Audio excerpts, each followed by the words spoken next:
Okay, Mr. Chair, the meeting is live. Wonderful. Welcome, everybody. Good afternoon. Welcome to your Public Works Committee.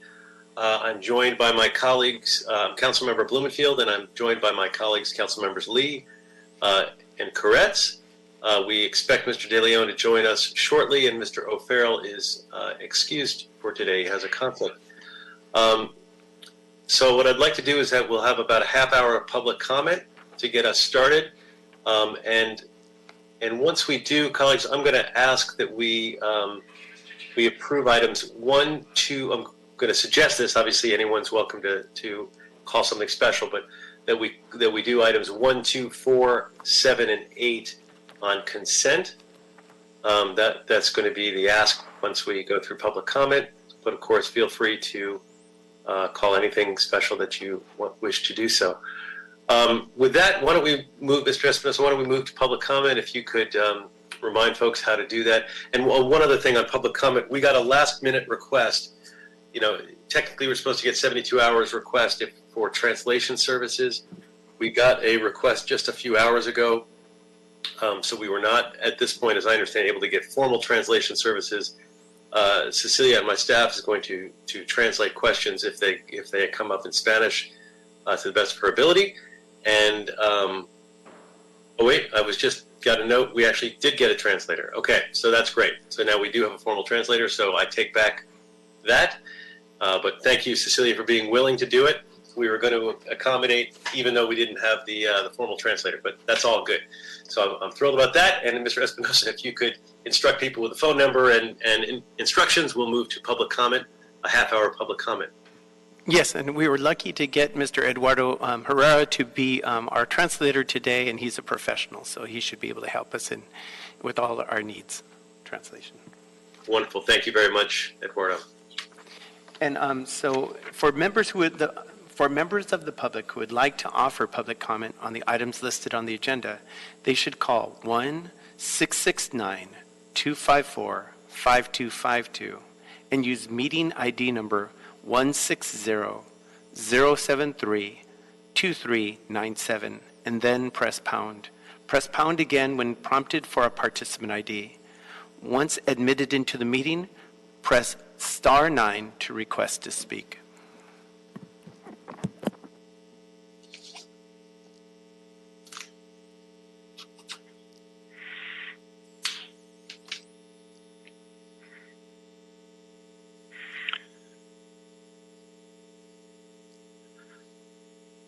So caller with the last 4 digits, 9479, please press *6 to unmute yourself. And for the record, Mr. De Leon has joined us as well, so we have 4 members present. Full complement for today. Sorry, go ahead, caller. The floor is yours. Hi, my name is Shelby, and I want to speak on item 6 in general public comment. You have 1 minute, please go ahead. Awesome, thank you. So ADA compliance is really important for protecting people who walk and roll on the sidewalk, but this amendment puts people at risk of misdemeanors and therefore deportation. So I urge you to oppose these amendments and make sure that street vendors are intentionally and meaningfully included in the local economy and not criminalized. Thank you. I yield my time.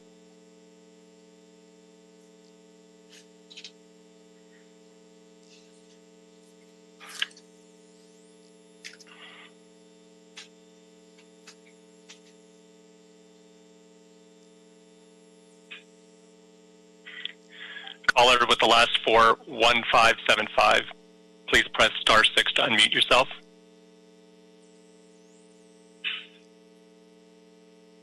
Good afternoon.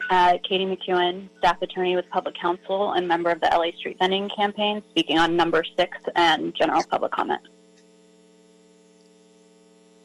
We submitted a letter to the council file this morning outlining our concerns with these proposed amendments to 5608, but wanted to elevate a couple concerns in particular.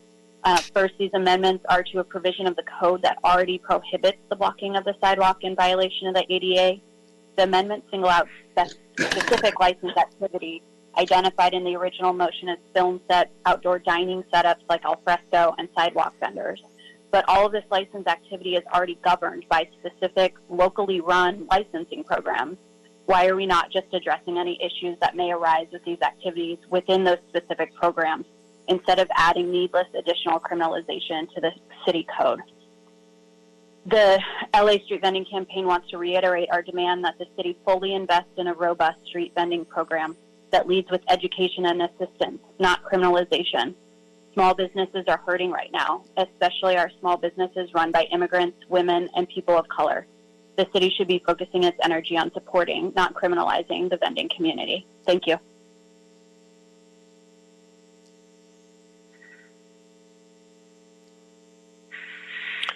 Caller with the last four digits, 1264.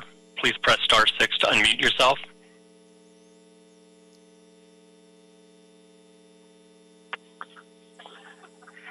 Yes. Go ahead. Thank you for having this meeting.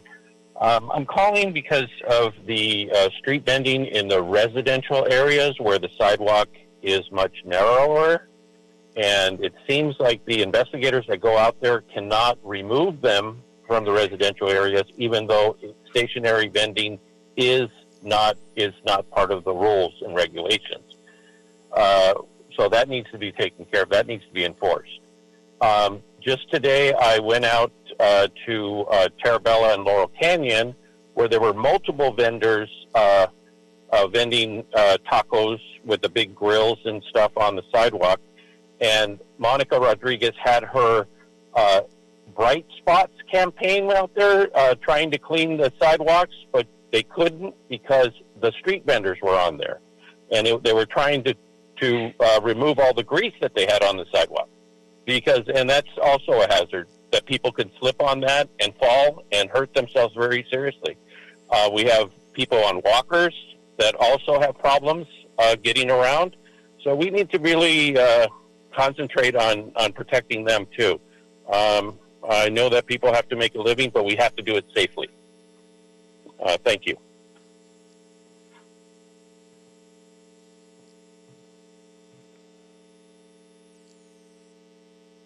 Caller with the last four digits, 9297. Please press star 6 to unmute yourself.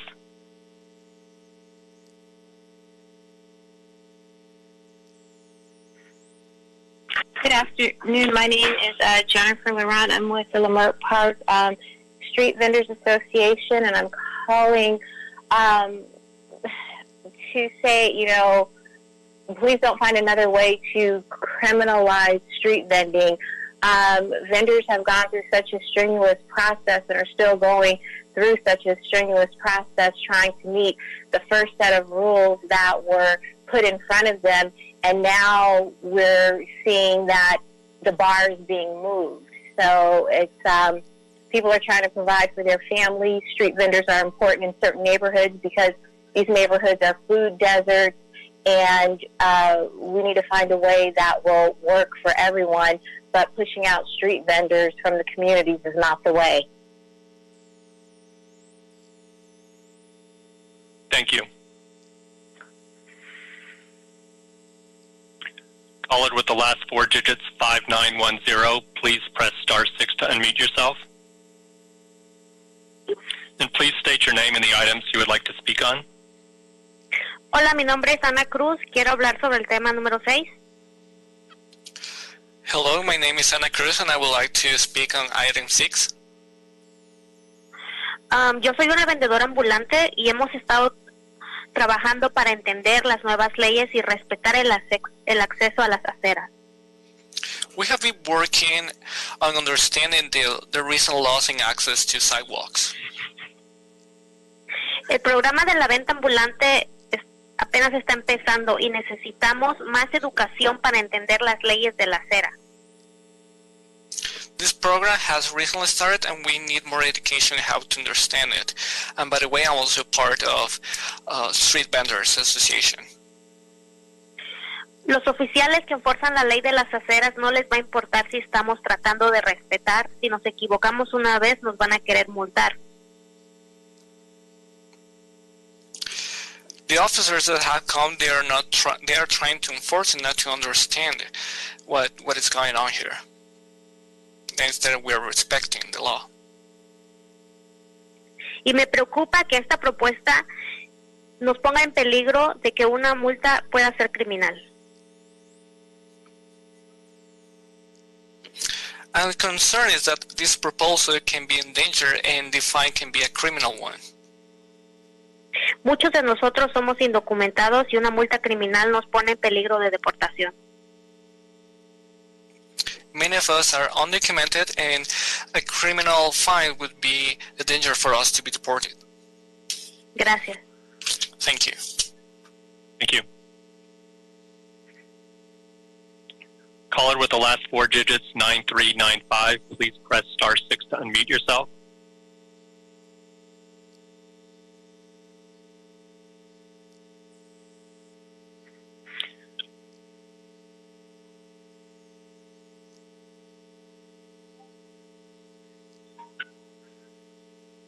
Caller with the last 4 digits, 9395. Please press star 6 to unmute yourself.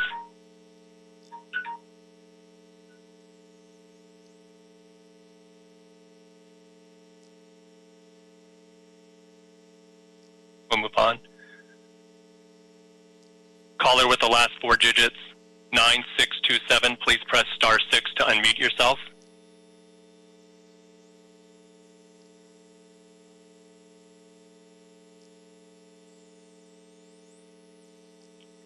Again, caller with the last 4 digits, 9627. Please press star 6 to unmute yourself.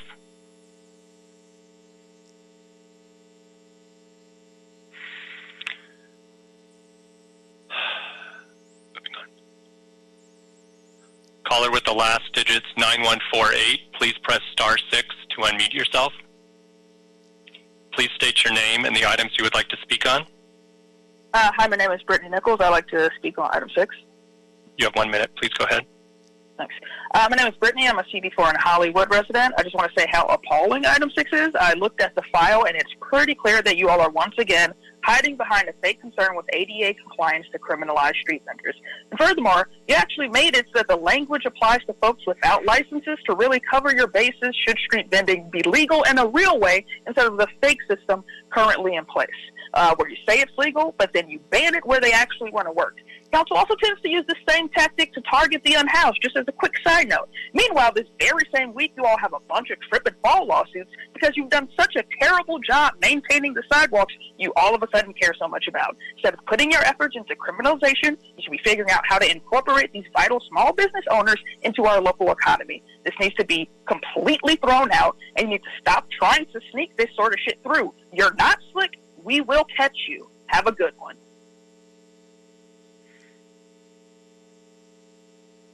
And translator, Edward, could you translate when he calls the 4-digit numbers, just so that make sure that people hear the 4-digit numbers if it's their phone as well? Jeff, are there any additional callers that, or can you repeat the digits of folks who may not have called, who may be holding on the line and didn't recognize the number? I will do that. Caller with the last 4 digits, 4707. Please press star 6 to unmute yourself. La persona que llama con los cuyos últimos 4 dígitos es 4740, por favor presione asterisco 9 para hablar.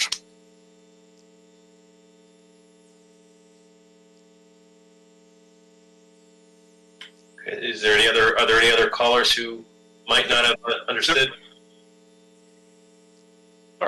Caller with the last 4 digits, 9395. Please press star 6 to unmute yourself. La persona con los últimos 4 dígitos, 1395, presiona asterisco 6 para hablar.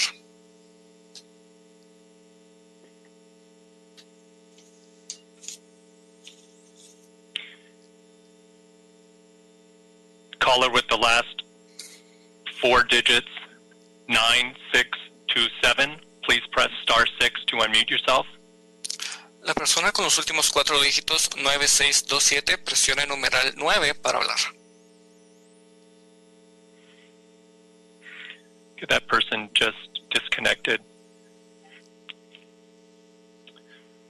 Caller with the last 4 digits, 9479. Please press star 6 to unmute yourself. El usuario con los últimos 4 dígitos, 9479, presione asterisco 9 para hablar.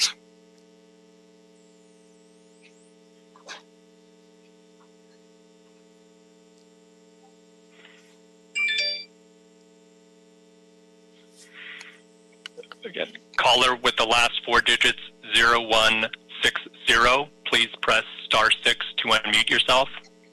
El usuario con los últimos 4 dígitos 0160, presione *9 para hablar.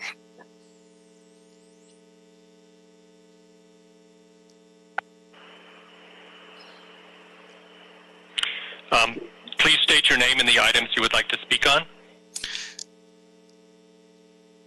Hello, my name is Danielle Sabatino, and I want to speak on item 6 and general public comment. You have 1 minute for your items and 1 minute for general public comment. Please go ahead. ADA compliance is imperative to make sure that streets remain clear for pedestrian access and for those who walk and roll on the sidewalks, but amending the municipal code in this way puts sidewalk vendors at risk of misdemeanors and from that at risk of deportation. A new program for sidewalk vending started 2 months ago before shutdown. Since then, no true investment in their operations and compliance has happened in the last year. I urge you to oppose these amendments and make sure that vendors are instead meaningfully included as part of the local economy instead of further criminalized. That is all. Thank you.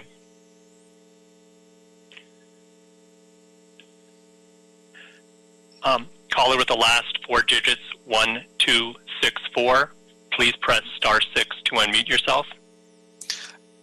El usuario con los últimos 4 dígitos 1264, presione *9 para hablar.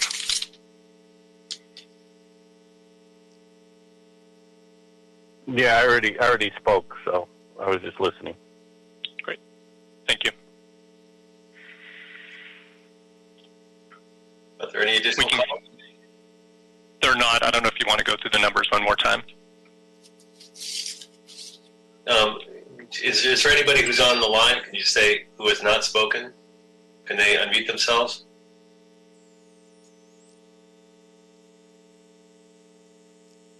Maybe if you could translate that as well, just. Or ask them to raise their hand. Hello, I just joined the meeting. Okay, go ahead, ma'am. You have 1 minute for comment on the items and 1 minute for general public comment, if you like.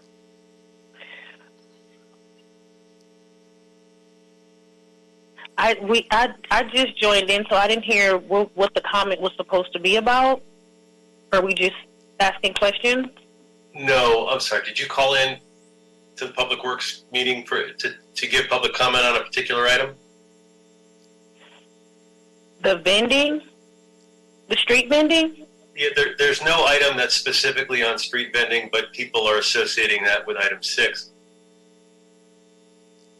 So if you wish to speak on item 6, you may go ahead. You have 1 minute.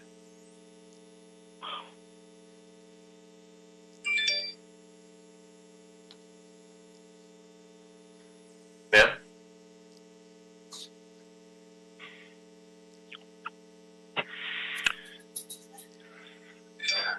Okay. Are there any other callers? Yes. Caller with the last 4 digits 4707. Please press *6 to unmute yourself. El usuario con los últimos 4 dígitos 4707, presiona *6 para tomar la palabra. Please state your name and the items you would like to speak on. Diga su nombre y el numeral que le gustaría hacer un comentario público. Buenas tardes, mi nombre es Merlin Alvarado y quiero dar mi comentario sobre el número 6. Hello, good afternoon. My name is Merlin Alvarado and I would like to give a public comment on item 6. Please go ahead. Mi nombre es Merlin Alvarado y soy una vendedora ambulante. Hemos estado trabajando. Continúe, por favor.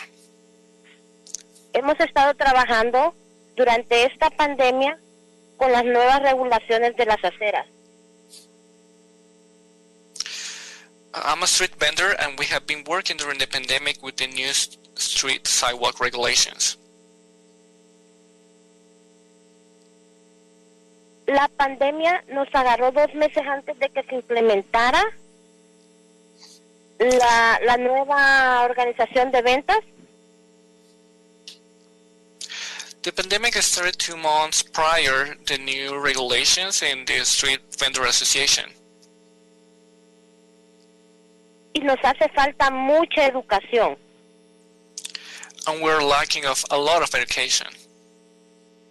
El criminalizar otra vez la venta ambulante no nos ayudaría. Criminalizing street vending would not help us. Porque la mayor parte de los vendedores ambulantes somos personas indocumentadas, que no podemos acceder a un buen trabajo por no tener documentos. And the majority of street vendors are undocumented people. Since we don't have the papers, we cannot find a job. Y un ticket criminal nos afectaría mucho. And a criminal fine would affect us a lot. Yo pediría que en vez de criminalizarnos, invirtieran en educarnos. I would request that instead of criminalizing, I would suggest to educate us. Gracias. Thank you.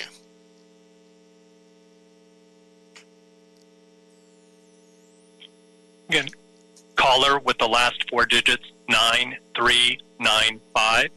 Please press *6 to unmute yourself.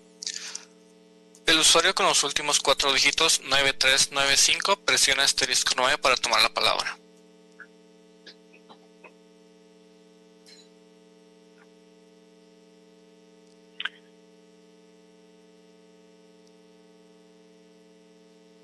Please press *6 to unmute yourself.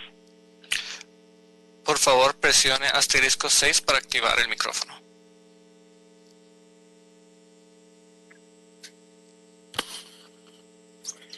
Quiero hablar sobre el tema 6.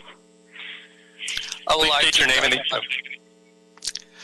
like to talk about on item 6. Please go ahead. ¿Puede tomar la palabra? Sí. Soy un vendedor ambulante en el sur centro de Los Ángeles. I'm a street vendor in the south area of Los Angeles. Nosotros los vendedores estamos trabajando para entender las nuevas leyes y respetar el acceso de las aceras. Us street vendors are working on understanding the new regulations for street vendors and sidewalks. La venta ambulante apenas hemos empezado y necesitamos educación para entender las leyes de las aceras. Us street vendors have recently started on this, and we need education in order to understand this regulation for sidewalks. Los oficiales que enforzan la ley de las aceras, a ellos no les va a importar si tú estás tratando de respetar, ellos tratarán siempre de multar.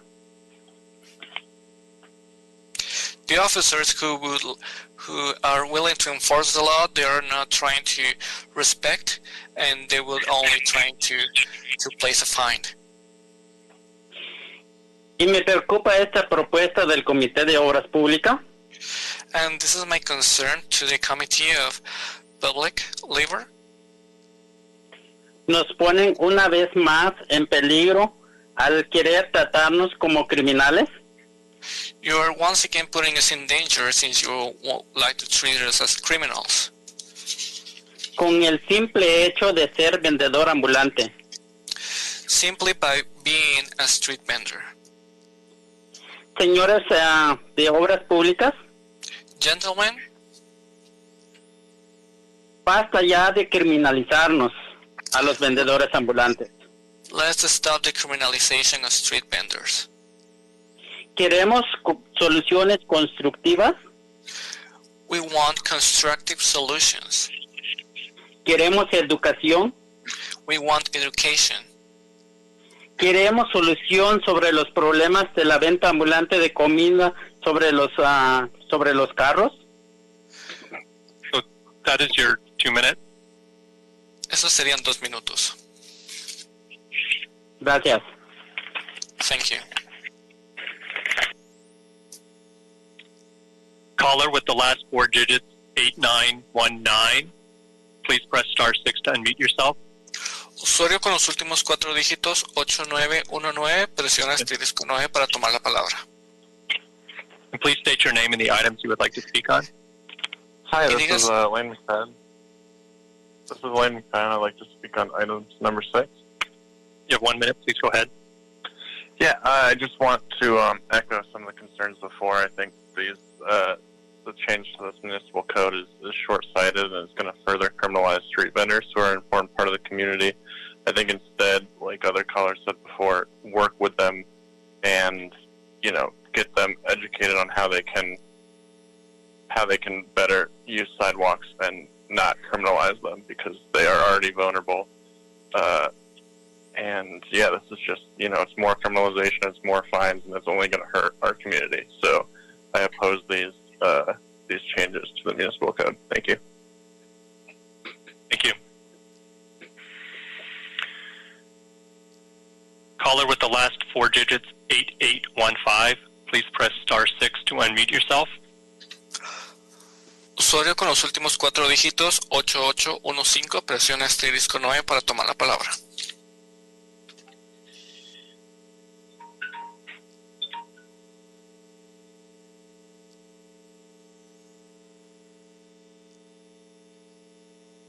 Again, caller with the last 4 digits, 8815. Please press *6 to unmute yourself. Nuevamente, usuario con los últimos 4 dígitos, 8815, presiona asterisco 6 para activar el micrófono. Bueno. Please state your name and the items you would like to speak on. Diga su nombre y el numeral en que le gustaría dar un comentario público. Sí, mi nombre es Lidia. My name is Lydia. Go ahead. Hablo por el tema número 6. I'm speaking on item number 6.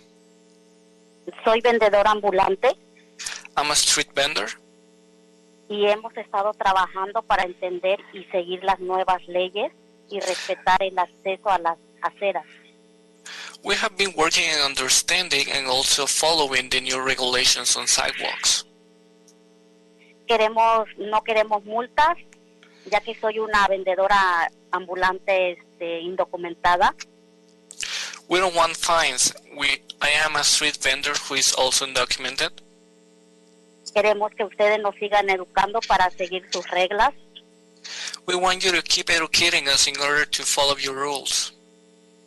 Y no queremos correr peligro. And we don't want to be in risk.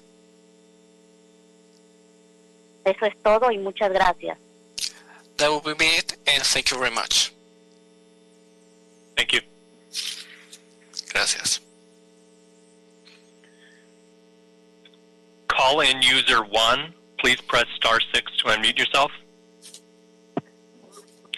And please state your name and the items you would like to speak on. Hi, I'd like to make a comment in support of, or a comment about item number 6. You have 1 minute. Please go ahead. Yes. I would strongly urge the council to reconsider any motion that would criminalize street vendors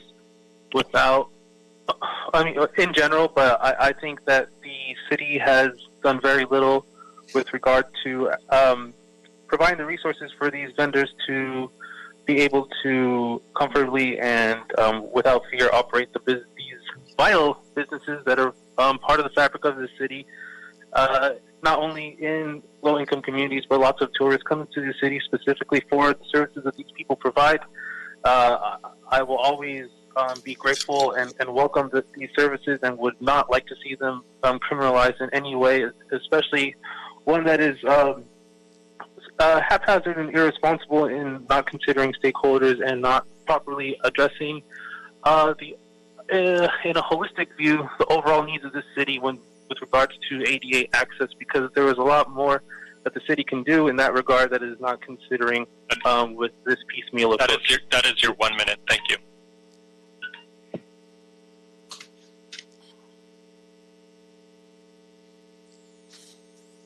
If there are any more public speakers who would like to speak, please press *9 to raise your hand. Si hay alguien más que le gustaría hacer un comentario público, puede presionar asterisco 9 para tomar la palabra. Caller with the last 4 digits, 3872. Please press *6 to unmute yourself. Usuario con los últimos 4 dígitos 3872, presiona asterisco 6 para activar el micrófono. Please state your name and the items you would like to speak on. Diga su nombre y el numeral en que le gustaría hacer su comentario. Mi nombre es Andrés Reyes y el número es el tema 6. My name is Andrés Reyes and I would like to talk on item 6. Please go ahead. Continúe. Yo, Andrés Reyes, he estado trabajando para entender las nuevas leyes de respeto en acceso a las aceras públicas. I've been working on the new laws about accessibility on public sidewalks. Y me preocupa todo lo que está pasando de que quieren a poner una ley de criminalizar a los vendedores ambulantes porque pues básicamente yo soy un vendedor ambulante. And my concern about what's happening is regarding this law on the criminalization of street vendors, because I'm a street vendor. Sí. Yo creo que hace mucho tiempo teníamos muchos problemas por lo que estaba pasando con la policía y pues no es justo que volvamos para atrás porque esto nos ha ayudado muchísimo. And I think a long time ago we had problems with the police, and I can't believe we're going back to those times, and this can be happening. Sí, la pandemia nos afectó a muchos y yo en realidad he visto cómo gente se ha superado, gente que andaba en la calle o gente que tenía vicios, ha llenado de dinero las tiendas como Goodwill, las tiendas de segunda, comprando y revendiendo. Entonces no es justo que nos quiten el deber de que nosotros podamos sacar $1 vendiendo en las calles. And the pandemic has affected everyone. We have seen the progress on people who were living on the streets, who went to stores like Goodwill, put money on them, and resell their items. And we're just making $1 for the things we sell on the street.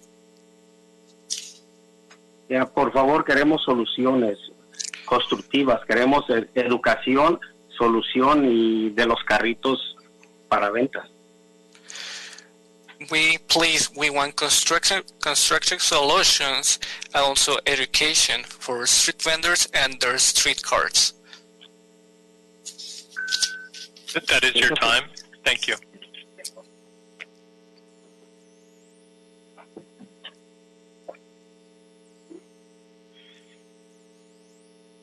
Was that the last caller? Or that is the last caller who has raised their hand and indicated their desire to speak. Okay, and we've also exceeded the 30 minutes, but I wanted to give everyone a chance. There is one more caller, Mr. Chair. Okay, this will be the last caller then. Go ahead. Caller with the last 4 digits, 6809. Please press *6 to unmute yourself. Usuario con los últimos 4 dígitos, 6809, presiona asterisco 6 para activar el micrófono. Hi, this is Susana Coracero from City Tech. I wanted to call in to share our perspective. We want to ensure that street vendors are not criminalized because they are out there trying to make a living when no other job is available. The job in itself is a very tough and hard job. We support street vendors. They're part of our community. They're our neighbors. They're our relatives. And they are part of the fabric of this community. And be it that there aren't jobs that are readily available for all, we want to ensure that street vending is not criminalized. Thank you so much. Thank you. Okay, that was the last caller. Why don't we jump straight to this item? This was not meant to be a, originally we were even thinking of taking this on consent, but people have a lot of concerns about this. Goodbye. So I want to make sure that we address those concerns. So I'm going to ask that we move to item 6. And I'll just start out by saying, certainly from my perspective, the last thing we want to do is criminalize street vending. we took a lot of efforts to make sure that we were not doing that in the last couple of years ago, and there have been rules that have been in place for 2 years now on street vending. Since we originally passed that motion, we to legalize street vending and to bring it out of the shadows, make it legal, and we were fairly limited in what we would cover. And it's my understanding this measure, although would have presentations, is not at all targeted to street vending. It only deals with ADA access. It does not involve the enforcement of any of the other street vending regulation aspects. It's as I understand it, and this was something the department originally brought to us as something that they wanted. It's dealing with everything from special events permits to the alfresco dining, where you're having restaurants take up the entire sidewalk, to film permits, to everything, including street vending, but it's not targeted to street vending. But let's get right into it, and I know we have Ted Jordan and Chief Gary Harris. They can speak to this issue and really try to clear it up. And Mr. Chair, prior to hearing item number 6, would it be okay to actually officially call roll for this meeting? More than okay. Thank you, Mr. Espinoza, for saying that. I thought we did that at the beginning, but if we did not, let's do that again. Yes. Councilmember Blumenfield? Present. Blumenfield present. Councilmember Lee? Present. Councilmember De Leon? Here. Councilmember O'Farrell? And Councilmember Koretz? Present. 4 members and a quorum, Mr. Chair. And also, would you like to take those items on consent and vote on those now prior to 6? Yeah, I was just thinking the same thing. So, thank you. So I'm going to move that we take items 1, 2, 4, was it 4? Yeah, 4, 7, and 8 on consent. Is any objections to that, or we'll take it as a roll call vote? Okay, so this is for items number 1, 2, 4, 7, and 8, and to be approved on the consent calendar. Councilmember Blumenfield? Blumenfield, aye. Councilmember Lee? Aye. Councilmember De Leon? Aye. Councilmember Koretz? Aye. 4 votes, and these items pass. Great, thank you. And then since I know there's a lot of confusion, I want to jump straight into item 6 before we deal with the innovation items. And with that, maybe Mr. Jordan, you can get us started. Our city attorney, the floor is yours. Certainly. Ted Jordan, Assistant City Attorney, General Counsel for the Public Works Department, including Streets LA, and you have Chief Harris here as well. So, as you indicated, this ordinance does not criminalize vending, doesn't even mention vending. What it does do is adds 2 subsections, J and K, to 5608. 5608 in the municipal code has other provisions already that relate to obstructions in the right-of-way. However, the sections that exist in 5608 currently really pertain to property owners whose actions or whose things like trees and shrubs sort of spill over into the right-of-way and obstruct access. So this ordinance, which adds these 2 new sections, adds an additional category that's not covered anywhere else in the code. And that's activity that relates to activities that people are doing pursuant to a city permit. Whether that is sidewalk dining, where we issue a revocable permit under the Municipal Code 62-118.2, or a building materials permit for people that are doing some work on their own property, and we give them a limited permit to have some things in the right-of-way under 6245. Yes, there is sidewalk vending permits that we issue. And there are also special event permits, film permits, permits that we issue for people to have news racks. All of these activities, when we issue these permits, we expect people to adhere to the scope and limitations of those permits. And if they don't, really the only effective means we have to deal with it, other than this ordinance that we've submitted, is to perhaps revoke the permit. So tell that restaurant, we're going to revoke your permit entirely. Even though all we really want to do, and the goal of this ordinance, is to ensure people comply with the permits that we've given them. So in the case of a restaurant, we don't necessarily want to revoke their permit in its entirety for sidewalk dining. We simply want them to comply with the permit that we've given them. So this ordinance does that. The motion was written to address that, and what we've presented to you is an ordinance that does that, and just that. It doesn't relate to other activities that may be in the right-of-way, like associated with people who are unhoused. It is narrowly focused on those activities where someone is obtaining a city permit to do something, but then they're not adhering to that permit, and they're going beyond its scope. Again, such as a restaurant whose tables spill over past the area where we've allowed, and now have resulted in a sidewalk obstruction. Rather than simply revoking the permit, this ordinance gives an additional tool to the city to address that. Again, the goal is compliance with existing permits. And with that, I'm here to answer any other questions that you may have. Okay, before we go to questions, if Chief wants to make an opening comment as well, please. Good. You're welcome. Good afternoon, Councilman. This is Gary Harris on behalf of Streets LA, and I wanted to disagree with what was said by our council. The purpose of this ordinance is to give us the enforcement capabilities we currently don't have for any obstruction type activity in the public right-of-way, regardless of whether this is something related to a permit or unpermitted activity. That right now, under 5608, the violation primarily can only be issued to a property owner. There's nothing in the ordinance that gives us any type of enforcement capability against someone just doing anything on the sidewalk and blocking the ADA provision. There is no general ordinance in the Los Angeles Municipal Code that covers that violation. And so it's something that we've been working on for a long time, much longer than even before vending was permitted or an issue. This is just an idea or a fix for the lack of an appropriate ADA violation section in the municipal code, and we hope that you will find the same and support this legislation.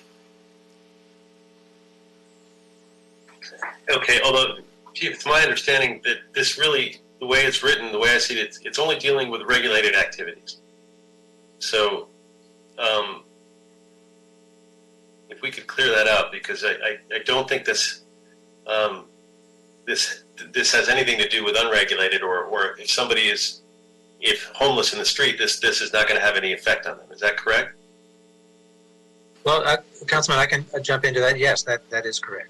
We presented the ordinance in two sections to deal with a situation where, again, say using the restaurant example, you may have a restaurant that has a revocable permit under 62-118.2, and their tables have spilled out beyond what we've permitted onto the sidewalk, creating the ADA obstruction. So that would be a violation. If a different restaurant chooses not to get that revocable permit under 62-118, and they just simply put their tables out and block the sidewalk, that's what the other section in the ordinance that we have before you deals with. So it's written in two sections, but it really just deals with activity that requires a permit. In one hand, if you have a permit, but you've gone beyond it, you'll violate subsection J. If the activity that you're engaged in requires a permit, so we allow it, you just choose not to get that permit, and what you're doing ends up resulting in an obstruction to the pedestrian, to the ADA violation, then you would violate subsection K.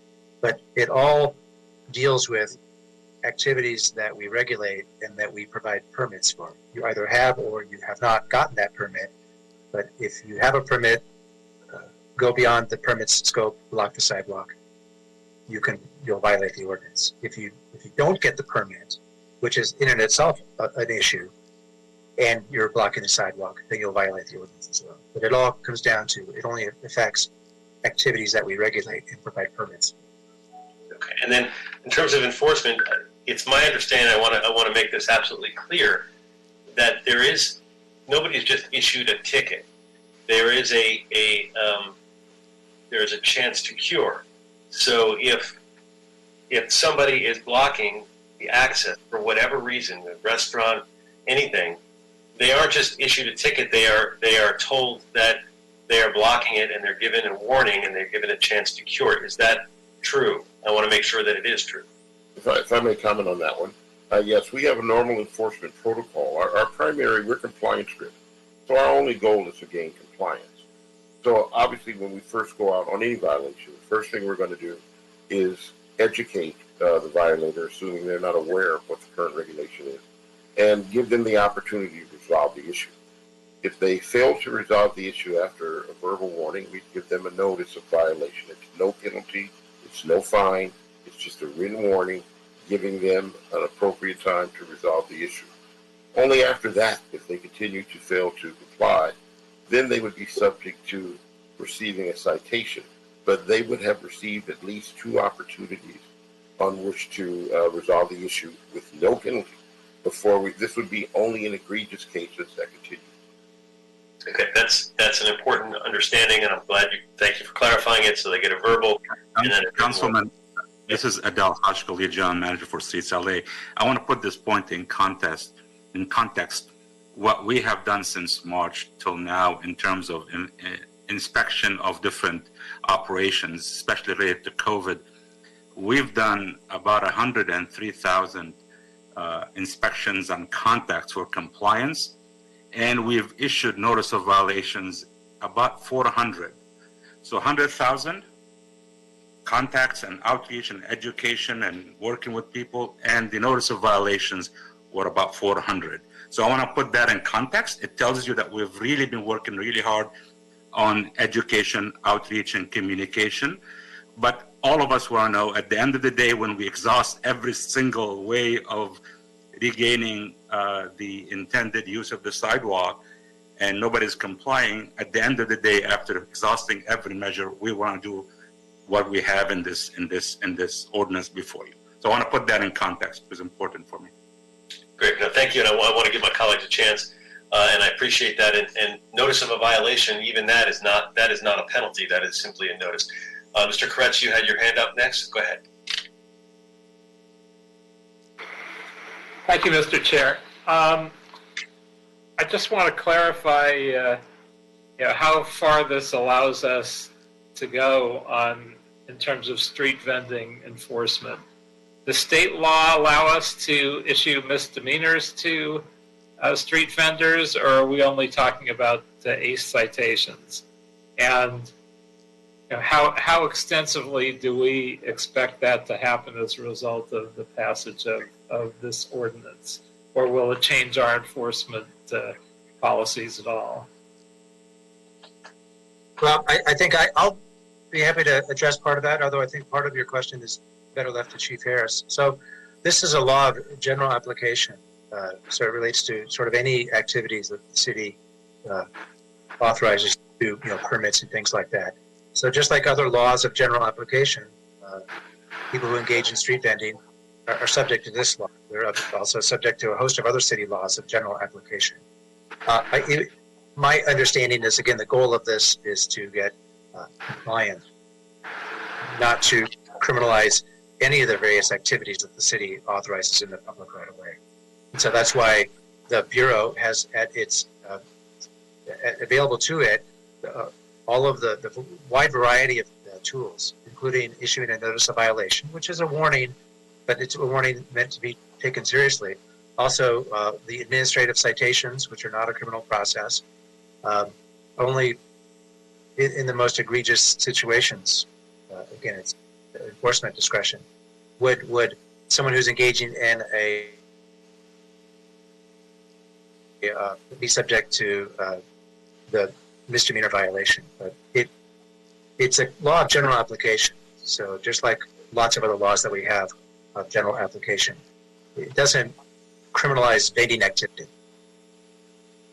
I'm just wondering whether the state has precluded us from writing a misdemeanor citation as opposed to just an ACE, whether we are actually allowed to do that or whether state law is passed preventing that. we believe this law is not preempted by the state law as it concerns vending. Again, the state, through its vending law, did not preclude cities from passing laws of general application that vendors could violate or other people could violate. So it's not a vending specific law. It was a law of general application, and it's not preempted by the state law regarding vending. And how do we expect this to impact enforcement? Is our policy changing at all from what it was before this passed in terms of street vending? This would not impact the street vending enforcement policy. We would still continue with our compliance-driven education program. This would be a separate issue, which we would address in the same manner, with the same work toward getting to a violation. We're going to emphasize education, compliance, and even, as a part of the education program, not only advise the vendors or any person, rather, not a vendor, just whoever's out there, that is in some way violating this, that they can't be in a certain spot, but we're going to advise them where they can be, what the boundaries are, what constitutes an ADA violation. So our goal is to help them become compliant. And as long as they stay within those boundaries, they won't get cited. So it really will not impact vending enforcement at all. Thank you.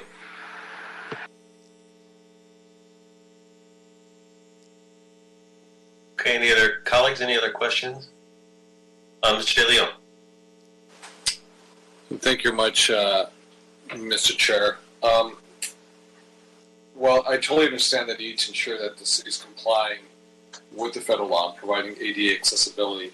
I am worried about the unintended consequences of the proposed ordinance. If a sidewalk is being blocked by construction activity or by planners, you have an existing business that obviously could be turned to in order to seek compliance. But for street vendors who will fall under this, I'm worried about the potential targeting and subsequent issues they could face with their immigration status.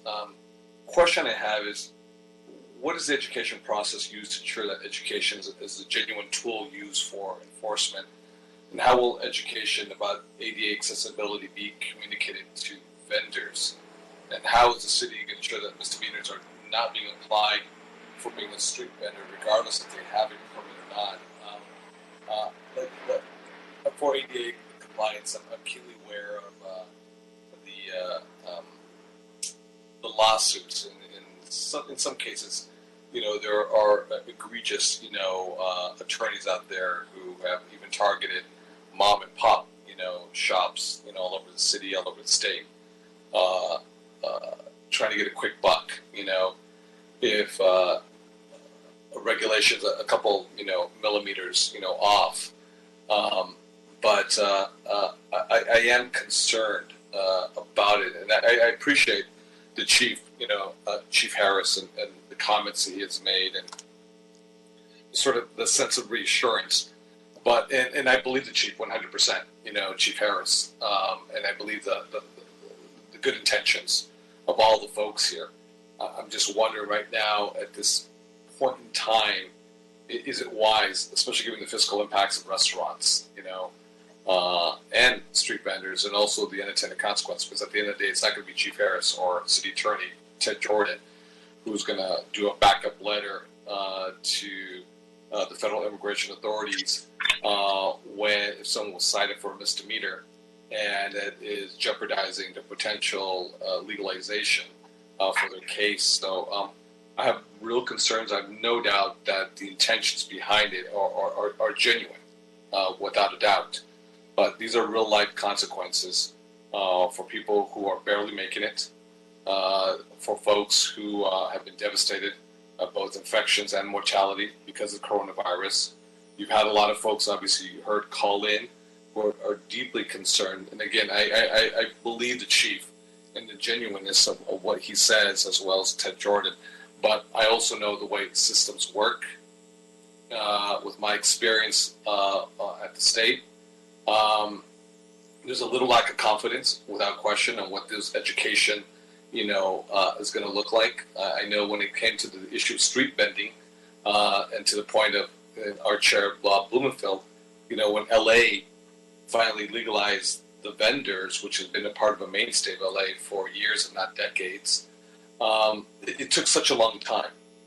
So much so that my former colleague, State Senator Ricardo Lara, and a bunch of other folks got frustrated and said, we're just going to move our own street vendor legalization process for the whole state of California, regardless of how long it takes the city of LA.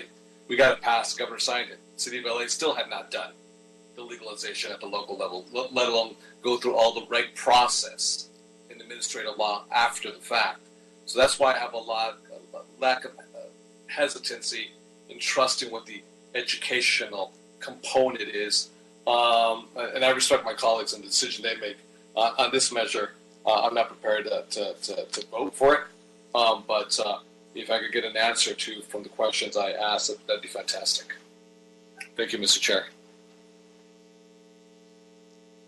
Anyone want to address his questions, Mr. Jordan?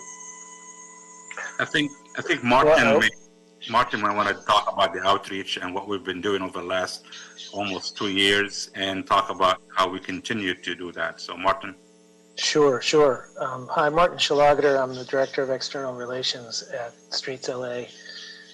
We do have a education-focused program that the investigators carry out, as you know, and also a regular work group with the vending stakeholders and vending community, as well as outreach contracts where we have, over the past years since launching this program, promoted the rules of the program and how one becomes a permitted vendor. But I think, to the point of the council member's question about what some of that looks like as it relates to this topic of how you keep clear passage, one of the key tools that our investigators use when they're out in the field is a graphic representation of what our rules and regulations are for where vendors are allowed to be in relation to each other, in relation to infrastructure, in relation to entrances and exits, for example. So we do have this graphically represented and in multiple languages, and this is shared by our investigators out in the field, so that if someone is interfering with ADA in this example, we would be able to show them and give them this material, show them, here's where you can be. So that's why the outreach that we've been doing and the materials we've had has really helped, helps effectuate the approach of compliance first that our investigators are serving up. I don't have those materials here, but would happily share them with you, Mr. Council Member, as well as any other committee members who'd like to see them outside of this meeting. Martin, also, we have contracts with community-based organizations. Councilman Adele here. We've done community-based organizations from the community to really not use our inspectors for the education, but actually use community-based organizations to help with the outreach and education in multiple languages. And I think right now we have some contracts out on the street ready for additional outreach that we are working through. But I want to just add I want to kind of reverse this and look at it. We see vending as a protected, permitted, or protected activity. So let's just reverse this.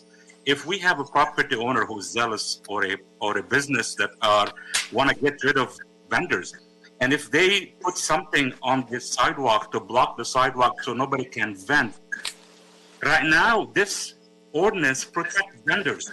I want to make sure that you see the other side. This will actually protect vendors from people that are against vending that's done legally within the rules and regulations established by council. So it's providing us the tools, one, to protect vendors that are following the rules and regulations, at the same time protecting others that are getting losing access because of what Mr. Jordan mentioned, restaurants opening up and adding seats without the proper permitting. So to me, I think it's really, this one is really helping. And we are continuing our efforts separately as directed by council to do the outreach and education and partner with the vending community. We've done amazing. We have regular meetings with all of them, the advocates, and finding ways to work with county health on helping and really making sure that we are working with them to continue to survive and continue to become a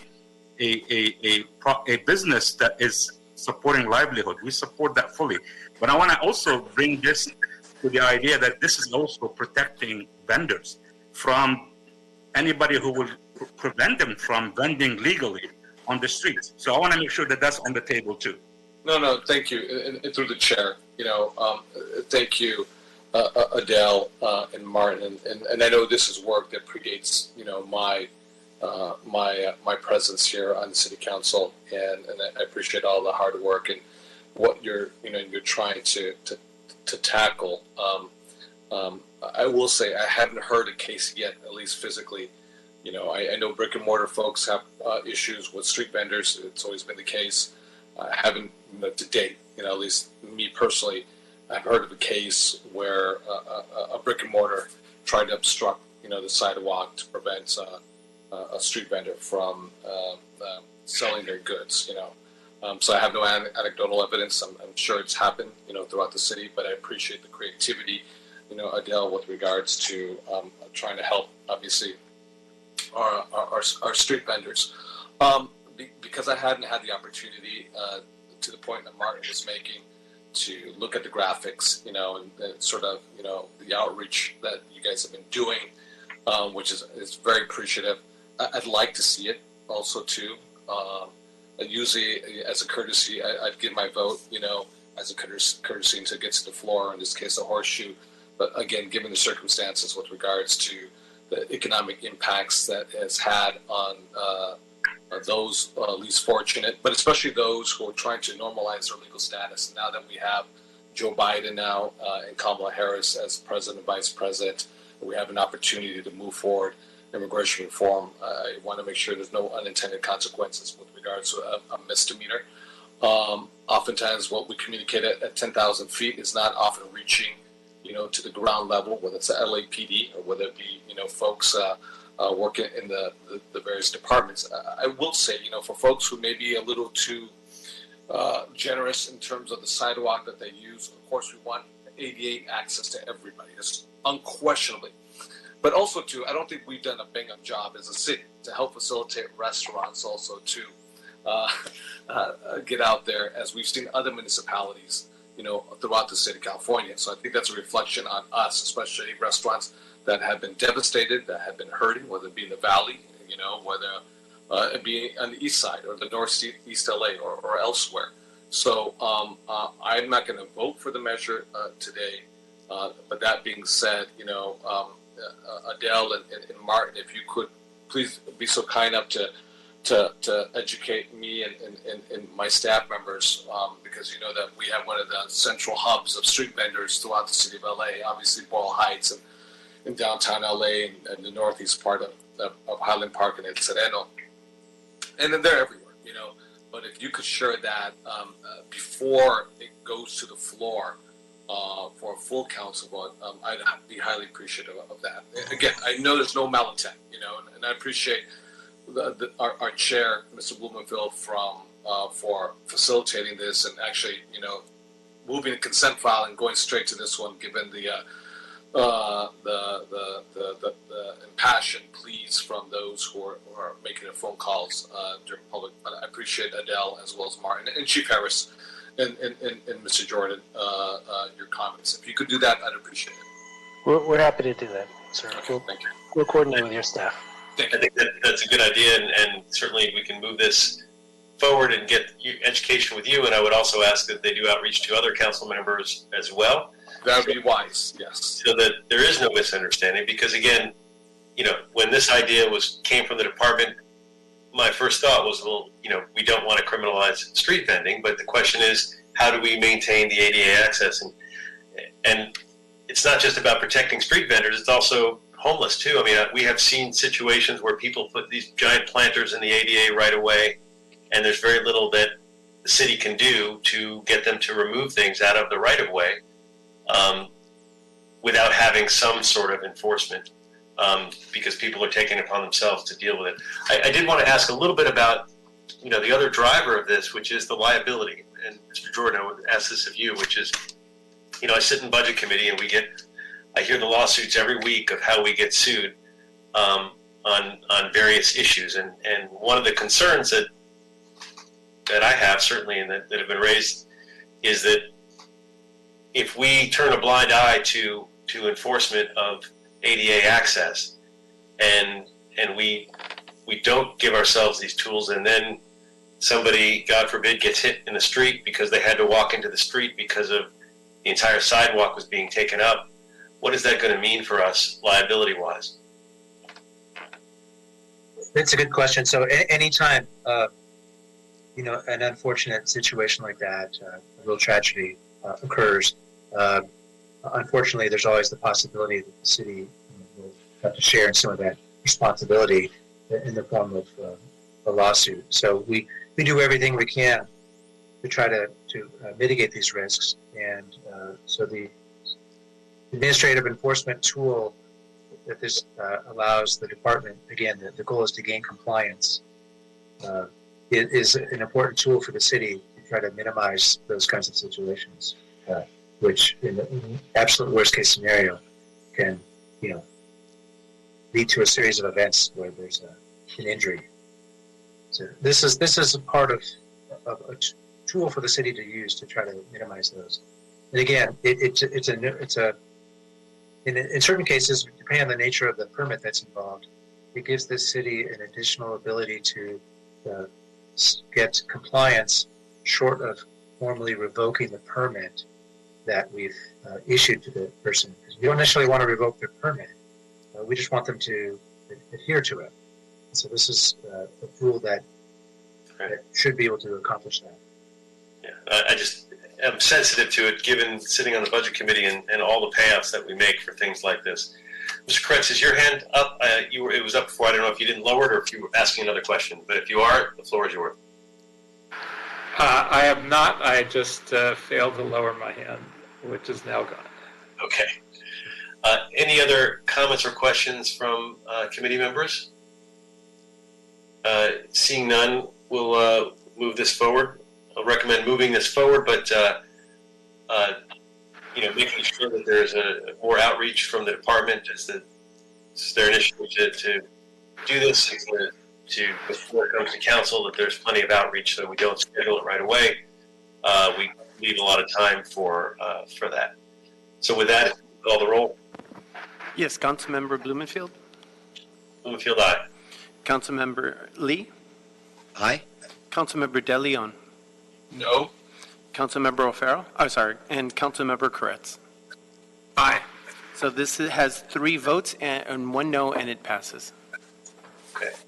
So then let's go back to the top of the order, which would take us to item number 3. If you would read that one into the record, please. Sure. Item number 3 is a report from the City Administrative Officer relative to the Innovation and Performance Commission, Innovation Fund funding for the Connecting Neighborhood Justice Program from the Office of the City Attorney. Great. We have a lot of programs that divert Angelenos from our court system for low-level crimes, and the Neighborhood Justice Program is one program. It's yielded a lot of great effects with the use of technology. I think it could do more. So I want to invite Bianca Swan from CAO and Semini Greenberg from the City Attorney's Office to provide an overview on this. Well, good afternoon. Thank you for having us today. I'm Bianca Swan, Project Coordinator for the Innovation and Performance Commission. The Innovation and Performance Commission recommends $170,000 for the Office of the City Attorney Connecting Neighborhood Justice Program. Through this pilot, City Attorney's Office will create a consolidated system for neighborhood justice participants and panelists scheduling, as well as create a gamified mobile phone app that would allow participants to keep track of their obligations, enhance engagement, and link participants to services. I am joined by Samin Greenberg with the Office of the City Attorney's Office, who will provide a brief overview, and we're both available to answer any questions that the committee may have. Thank you. Hi, good afternoon. Hi, good afternoon. Samin Greenberg. Thanks for having me here. So just briefly on the Neighborhood Justice Program, it's started off as a pre-filing diversion program, and now we've opened up our doors to now post-filing diversion. What that means is it captures more individuals to allow them to resolve their case in the community as opposed to in the courtroom. As we've seen, the consequences of having a conviction is not only the conviction and probation, but it follows them, which is a barrier for jobs and other benefits down the line. So with our program so far, I just ran numbers last week, and we have over now 6,300 referrals. And of those 6,300 referrals, we've initiated 3,800 cases. And of those 3,800 cases, we've completed about 3,600 successful completions.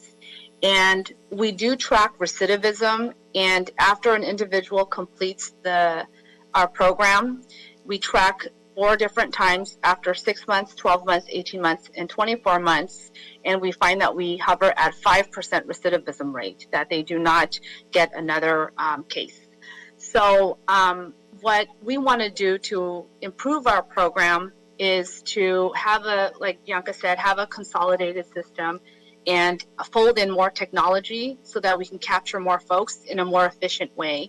Right now, it's a lot of piecemeal, I should say, communications. And if we can fold that into one system and have better effective communication directly with the individual and not only the participant, but also the near 200 community volunteers that we have for our program. So far we have about 200 active volunteers in NJP that have been that are involved in our program every single month. And the project I should back up a little bit. The way that they sign up for a panel is initially it was through email. So I'd give them a list of dates and say, here are all our panel dates. And we could have a potential 48 panels in 1 month at any one of our 12 location sites if we were pre-COVID. Now we do them all through Zoom.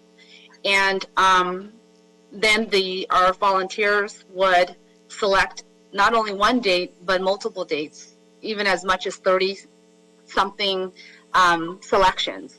And from that, then I take in all the responses and I filter them through and make sure that each person or each volunteer that signs up will get a spot. So it gets a little bit tricky, but nonetheless, we're able to do this every single month. But with our proposed system, it would be much easier to have the volunteer just go directly into the system and sign up and have the system locate a spot for them. And the same thing with our participants as well. Sometimes it's difficult to hone in on a specific date, and our case managers go back and forth because life gets in the way, whether it's work schedules, school schedules, or other life events. There's cancellations, etc., and delays.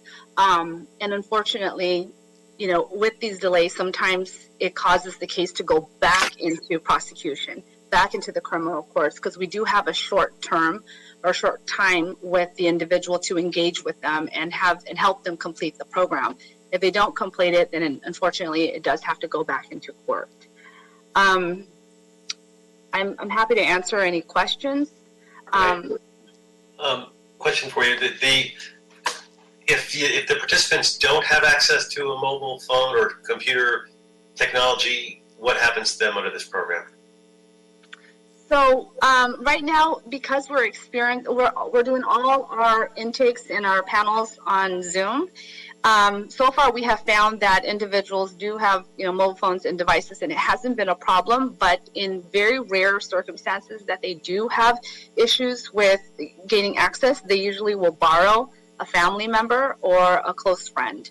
And I should note that currently, through another grant, we're trying to get devices so we could allow for those participants who do not have those devices to provide them with the device by loaning it at a certain location, and that they can use the device there to either do their intake or their panel, and then just, you know, we can share that device with other participants who do not have that access. Okay. Mr. Kress, then Mr. Lee. Thank you, Mr. Chair. I've done some work with recidivism dating back to my time in the state legislature, and it really is one of the major problems and one of the reasons why we have such a massive level of overpopulation in the prison system. California, last I looked, which was when I was involved, was double the recidivism rate of the next closest state, which was at the time 70%, and the next closest state in the United States was 35%. So the fact that this program has a 5% recidivism rate is just incredible, and any way we can help it and expand it, I think is one of the most critical opportunities we have. And I think it should be funded to a greater degree and expanded to every possible person we can involve. Now, have the participants in this program and those that were referred and weren't able to participate, have they ever been surveyed to determine what the big stumbling blocks were if they failed to complete this program? Sure. No, we have not officially surveyed the individuals, but I did survey my team to find out what is it that, what do they think that causes a person to not complete our program. But I will say that if we initiate a case with an individual, there's a 98% completion. So of the 2% that doesn't complete, it's usually involves in, you know, they just go missing. But with that, there's usually some sort of mental health issue or stress or anxiety or something else that's going on in the background in their life, whether, you know, they're moving around, couch surfing, etc., where our case has to lose contact. And because of that, the case does have to go back into court. And as far as the huge gap of, you know, we have 6,300 referrals, but only about 3,800 cases that were initiated. The reason why there's such a huge gap is, you know, believe it or not, lots of people don't want to tell the police officers their direct line of communication, their, you know, cell phone or their email address. And so what our team does is when we grab, you know, the police report, all we have to go by is what's in the report, which is could be an old address. And we go off that and we send letters to invite them to this free diversion program. And if we can't get them the first time, we try to send a final attempt letter, but we also utilize resources such as DMV, LexisNexis. We do social media searches. Our team members have done direct, you know, DMs, you know, try to Facebook individuals to try to really get them into this program. So we really do try our best, but I will note that for those individuals, like you asked, that have not completed, it's typically due to some mental health or some sort of stress from what was reported from my team. And it sounds like sometimes it's a question of the time.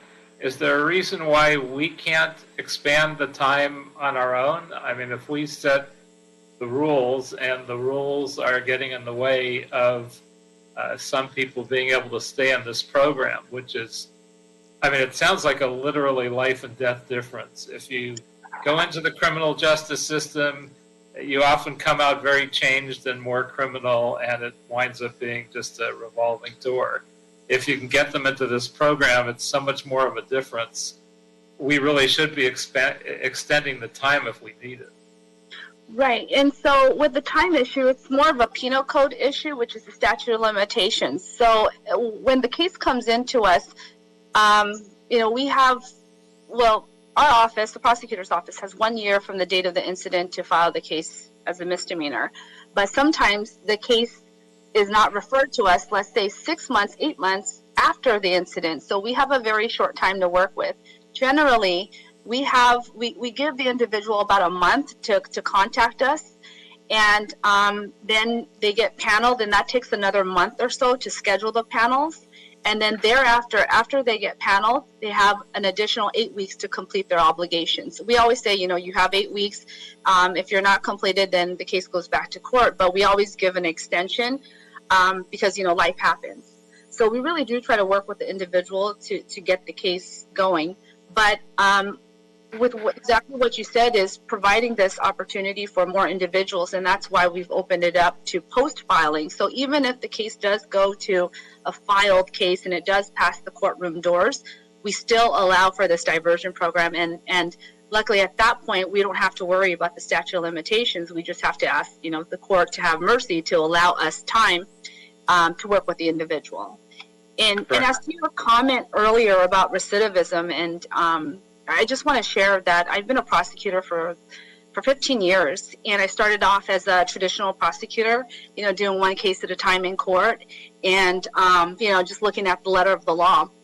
But as I moved through my career, I started working more in communities, and I was a community prosecutor in Pasadena, and my goal was not to file cases. My goal was to resolve issues in the community, and I found that working in the community and talking to one another actually has way more effect than just doing one case at a time in court.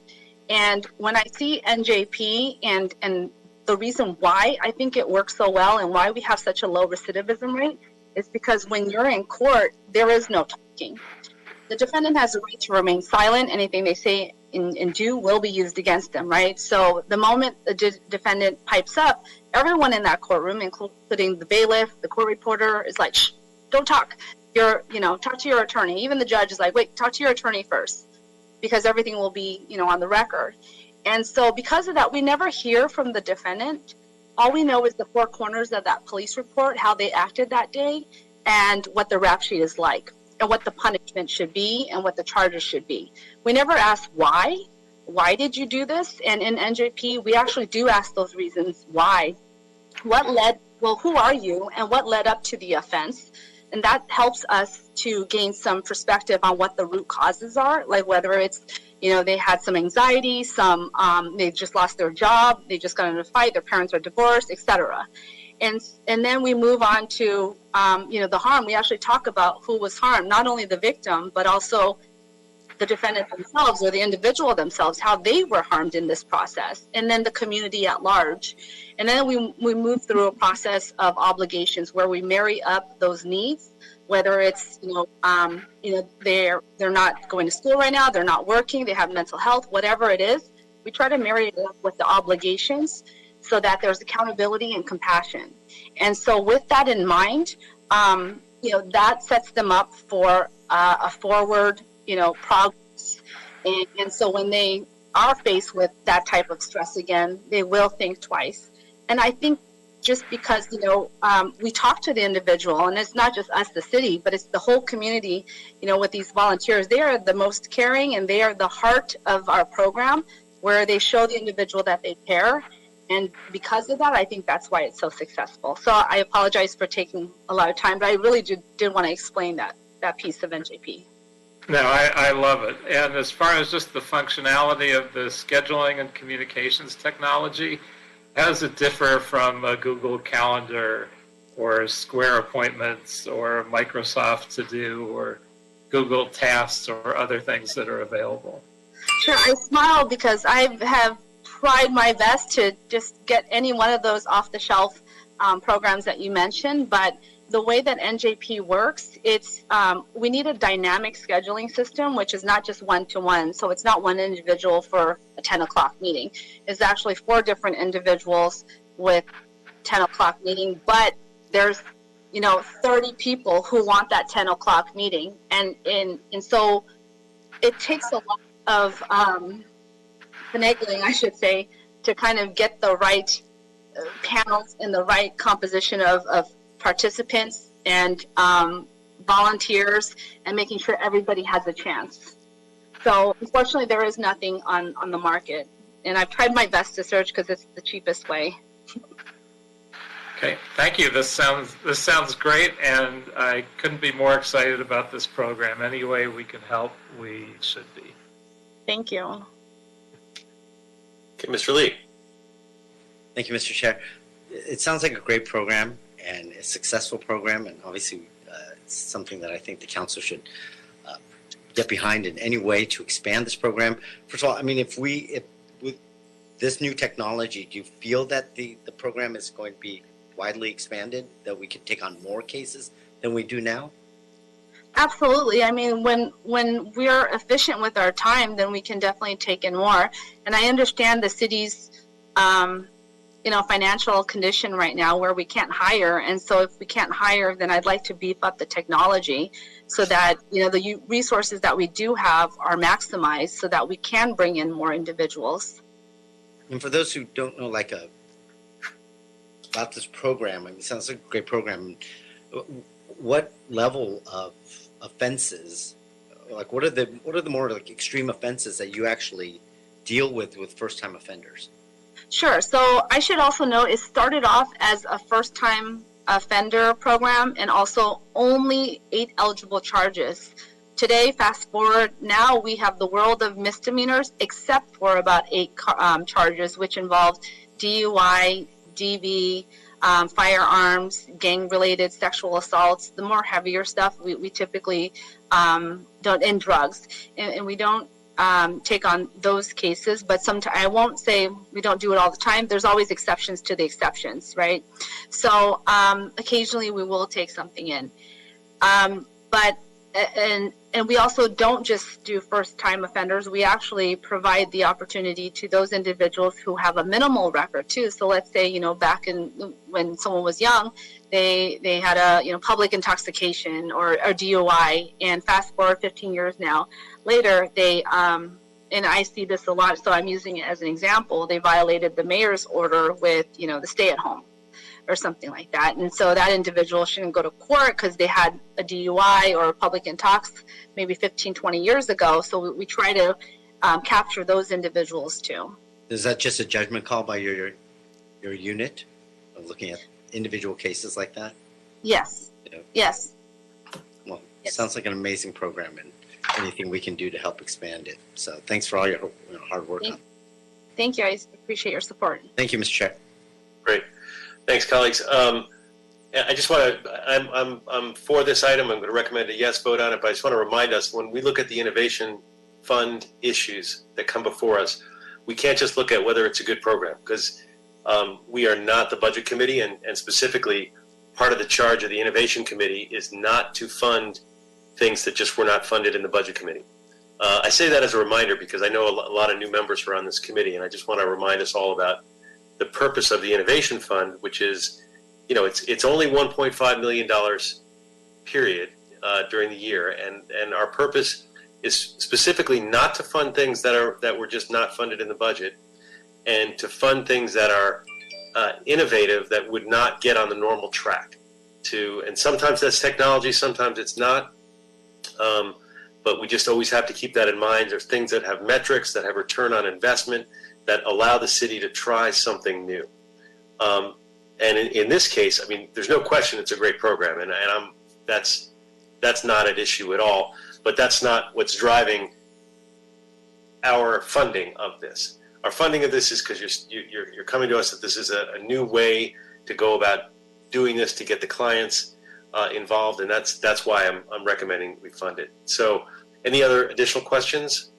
Julia? Can I comment on the innovation part? And I should have mentioned it earlier, that one part of this innovation for this pilot program is to gamify, have a gamified app. And so because the majority of our participants are between 18 to 25 years old, we have to try to keep them engaged. And we find that with these gamified apps, it helps to keep them engaged, such as, what their obligations are. And if they complete, let's say 2 out of 5 of their obligations, they meet some other criteria in this phone app, and then, so forth and so on. And so it just helps to motivate the individual to succeed. So. Right, but that's a good point. That's why we're funding this or potentially funding this is because it is a new approach. It is using the gamification and that kind of thing. It's not because it's a great program, even though it is a great program, and I'm 100% behind the program as well. But I just wanted to not only remind the committee members, but also departments, because we often get a lot of proposals in that really don't fit under the definition of innovation, but are just good policy or good programs. And I'm putting that out there to make sure that folks better understand the purpose of this innovation fund. So with that, unless there's any other questions, Mr. Koretz and Mr. Lee, your hands are still up, and I don't know if it's a second question or just not putting it down. Okay. With that, then I'll ask for a vote. I'll ask for an aye vote, and you would call the roll. Yes, this is for item number 3. Councilmember Blumenfield. Blumenfield, aye. Councilmember Lee. Aye. Councilmember De Leon. Oh, Councilmember De Leon, I'll come back to him. Councilmember Koretz. Aye. And Councilmember De Leon.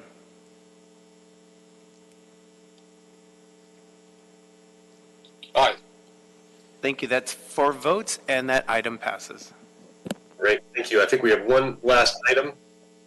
And I know, Mr. Lee, you might have to leave, I was told, but we'll still have a quorum. So if you do have to leave, then we thank you. Thank you. Let's move to the last item, item number 5. If you would read that, Mr. Espinosa, into the record. Yes, item number 5 is a motion from Council Members Blumenfield and Rahman relative to the development and implementation of an enterprise asset management system that will enhance the city's ability to manage and maintain street infrastructure.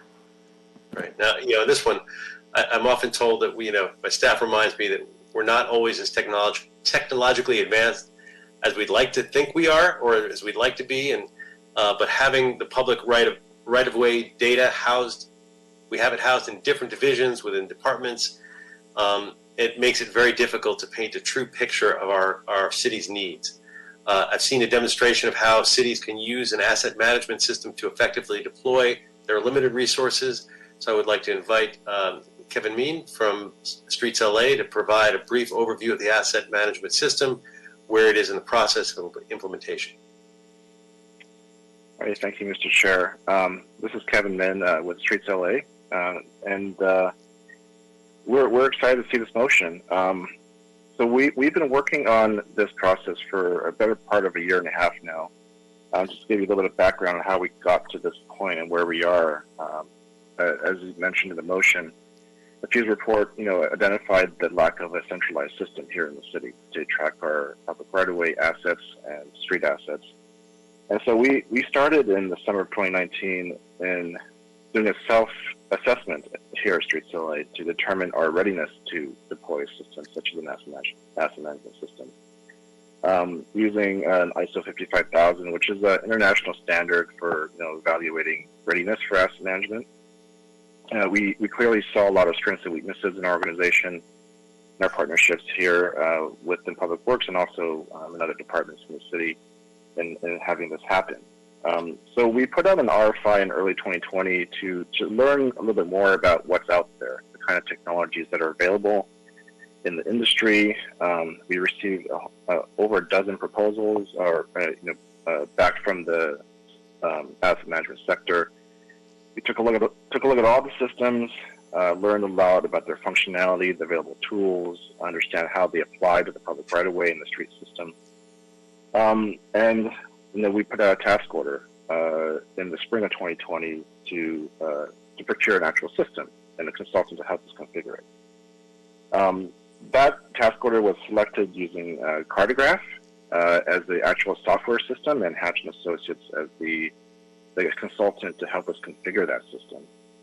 Now, what is asset management itself? It's kind of a combination of both a software system and a framework, right? The software system is able to collect and keep up to date and have an inventory of all the various assets we have in the street. Streets LA alone, we maintain roughly around $16 billion worth of assets here in LA. And there's other departments that have a lot of assets within the street system as well. So one major advantage of having a software system is to have that inventory, to know where everything is, know its condition, know some attributes about it, and also maintain a history about what we've done to those assets over time. When we last maintained it, who last touched it. It could be someone here in Public Works. It could be a private developer. It could be someone else, right? The system itself also has tools to help us use that data, right, to schedule our crews, schedule work orders, track costs, materials, and equipment, and everything's geocoded, so we know where everything is and how it interacts with other things in the city that are also geocoded. And lastly, the framework of an asset management system is just as important as the software system itself. Knowing how to manage those assets, when we should be doing maintenance, how much it'll cost, the prioritization of doing that, and also how to use all that data to then make decisions for capital planning in the future. So we're very excited to get this going. As I mentioned earlier, we did pass through the Board of Public Works a task order in August to procure a cartograph in Hatch & Associates, and is currently going through the cost containment process now. Great. Thank you. A couple quick questions. Will any of the elements of the asset management system be public-facing, available to constituents, and even available to council offices? Yes, of course. One of the things that this allows us to do is to be very transparent with our data. As of right now, all of our data is literally all over the place, right? I mean, every division has its own set of spreadsheets, whiteboards, pieces of paper, literally, that are tracking all of our information and helping us do our jobs. But that is really hard to compile into one place and show it off to the public, to the council, to the mayor, to other departments, our partner agencies in other cities and county. So the system would certainly be able to compile all that, create a central point of truth, so that we can use that information for all kinds of different reasons, including a public-facing version of the data. Okay. I'd gotten a question from CFAC and just want to confirm it. The system, that's going to house data from the tree inventory? Will it house data from the tree inventory and other green infrastructure, such as irrigation systems in our medians and all the rest? Is it going to house all of that? Yes. The system is intended to house all of our assets. So the Streets LA specifically, we obviously have the pavement system, and we do sidewalks and curb and gutter. And as you know, we maintain the urban forest. So all the trees that are currently being inventoried now, all our medians, all of our irrigation systems, landscaping, guardrail, even specific items within the irrigation systems, like our backflow preventers, which are very important for us to inspect and maintain, are all going to be housed within this asset management system and allow us to track when we've done maintenance and when we should be doing maintenance on all of those items. Got it. And how long is the cost containment process expected to take? That's a tricky question. We were hoping that it would only take a couple months, but it's been about 6 months now, and we're still waiting. Okay. And is this system going to be integrated with the DOT street improvements as well? Yeah, so during our procurement phase, when we would put out the RFP and we were interviewing the various firms and the systems requirements, DOT was actually part of our evaluation panel because they were interested in potentially piggybacking off of the system for their asset management framework that they're developing now through the Code the Curb effort. And so they were very much intimately involved in the selection and evaluation, and we're working with them now to see how we can integrate their various assets and efforts into the system as well. Great. No, I think that's important. Mr. Kress.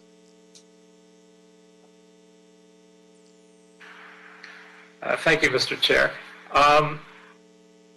This is a great program. I just wanted to ask, I know in the Fuse report, they looked at including other departments rather than just street services. Is that being considered?